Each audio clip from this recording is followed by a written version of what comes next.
বিনয়ের সাথে কথা বলো, রূঢ় কথা বলিও না, কর্কশভাবে মানুষের সাথে কথা বলিও না। অনেকে আছে না দেখবেন, মানে সালাম দিলে সালাম নিচে কিনা শোনা যায় না, আছে না নাই? মানে কথার মধ্যে কোনো রসই নাই, আছে না এরকম লোক ভাই? আল্লাহ রাসূল বলেছেন, যার ভাষাটা কর্কশ, যে কর্কশ ভাষায় কথা বলে, এই ব্যক্তি জান্নাতে যাবে না। অনেকে জোরে কথা বলে কিন্তু কথার মধ্যে মধু আছে, কথা বুঝতে পেরেছেন?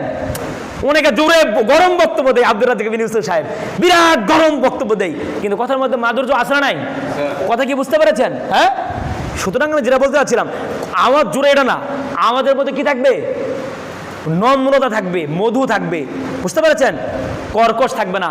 যে ব্যক্তি কর্কশ ভাষায় আওয়াজ দিয়ে কথা বলে, এই ব্যক্তির গলা আল্লাহ সুবহানাহু ওয়া তাআলা গাধার গলার সাথে তুলনা করেছেন। নাউযুবিল্লাহ। কথা কি বুঝতে পেরেছেন? সুতরাং গাধা হওয়ার যায় না, কথা বলবেন মানুষের সাথে হৃদয় খুলে দিয়ে। আবার কিছু লোক দেখবেন আঙ্গুল ফুলে কলা গাছ, কয়েকদিন পর একটু জুতাও ছিল না, এখন বিল্ডিং বাড়ি করছে, এর সামনে কথা বলা যায় না, আছে না নাই? আউযুবিল্লাহ।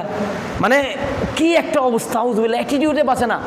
একটু শিক্ষিত, একটু জ্ঞান ভালো, মেধাবী ছেলে, ও গরিব ছেলেকে, গরিব স্টুডেন্টকে বন্ধু হিসাবে গ্রহণই করতে চায় না, আছে না নাই? খবরদার, এগুলো খুব মারাত্মক বিষয়, হারাম, একদম হারাম। সুতরাং কি করতে হবে? নম্র ভাষায় কথা বলতে হবে, সুন্দর ভাষায় কথা বলতে হবে। সালাম যদি কেউ জোরে দেয়, সালামের জবাব কি করতে হবে? জোরে দিতে হবে। কারণ আমি সালাম দিলাম তাকে জোরে, সে যদি জোরে নেয় আমি খুশি থাকবো না? সে এখন নিল কিনা আমি শুনলাম না, আমার খারাপ লাগবে কিনা? সুতরাং সালাম দেওয়া, জোরে দেওয়া যেরকম একটা সুন্নাহ, সালাম জোরে নেওয়াও সুন্নাহ, অনেকের মতো ওয়াজিব পর্যন্ত। কথা কি বুঝতে পেরেছেন? সুতরাং নম্র ভাষায় কথা বলতে হবে।